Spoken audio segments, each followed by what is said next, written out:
बिस्मिल्लाहिर्रहमानिर्रहीम। First year physics chapter number 1, numerical number है 1.6।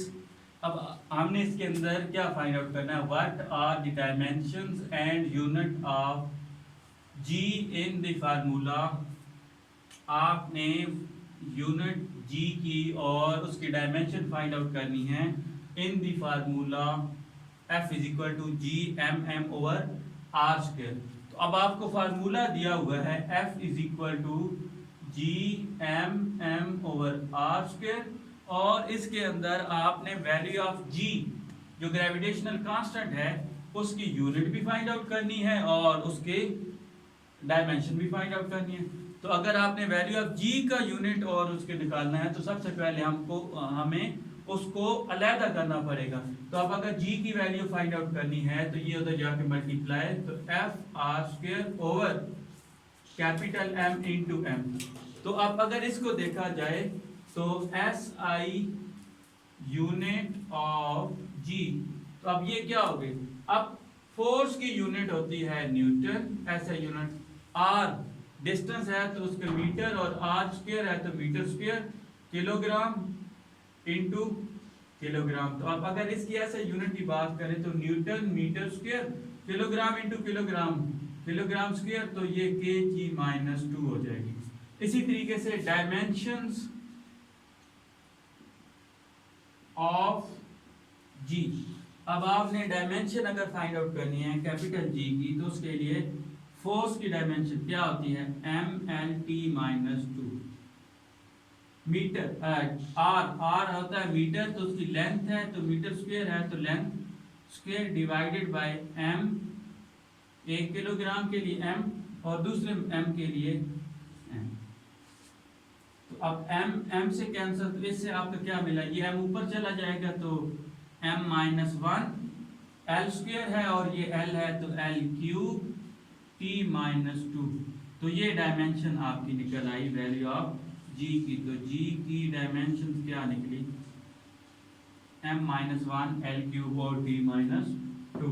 अब इसी तरीके से 1.9 है न्यूमेरिकल। अब उसके अंदर हमने क्या करना है कि show that E is equal to M C square is dimensionally correct. अब एक इक्वेशन जो डायमेंशनली करेक्ट है उसको अगर आपने प्रूव करना है कि एक इक्वेशन जो डायमेंशनली करेक्ट है तो उसके लिए आपको क्या करना पड़ेगा कि वो इक्वेशन लेनी पड़ेगी। उस इक्वेशन को लिया और फिर हमने ये देखा कि अगर dimension of left hand side जो है वो इक्वल हो जाए dimension on right hand side, तो अगर ये दोनों इक्वल हो गए तो वो इक्वेशन डायमेंशनली करेक्ट हो गया। तो अब हम चेक करते हैं dimensions on left hand side. अब ये क्या है, एनर्जी है। अब एनर्जी कोई भी ले सकते हैं, एनर्जी आप लिख ले, पोटेंशियल एनर्जी का फार्मूला लिख सकते हैं। तो अब इसको अगर देखा जाए तो इसके लिए m एक्सेलरेशन है, l मास के लिए ये हो गया acceleration L T minus 2, h height है तो उसके लिए आपका कैपिटल m आ गया। तो अब अगर इसको देखा जाए तो m इंटू एम स्क्वायर, बल्कि हाइट है तो हाइट के लिए आप कैपिटल L लिख सकते हैं, तो m l into L square T minus 2। तो ये तो dimension on left hand side हो गए। अब जरा देखते हैं dimensions on right hand side. अब राइट हैंड साइड पे आपका फार्मूला क्या है, एम सी स्क्वायर। अब m के लिए तो आप कैपिटल M यूज किया। अब c क्या है, c is speed of light, तो है तो स्पीड ही ना, तो स्पीड का फार्मूला होता है एल टी माइनस 1 और उसका स्क्वायर कर लेंगे क्योंकि c का स्क्वायर है। तो अब m l का square l square, t minus 1 का स्क्वायर अगर है तो t माइनस 2। अब इस इक्वेशन को मैं 1 का नाम दे देता हूँ, इसको 2 का। तो फ्रॉम इक्वेशन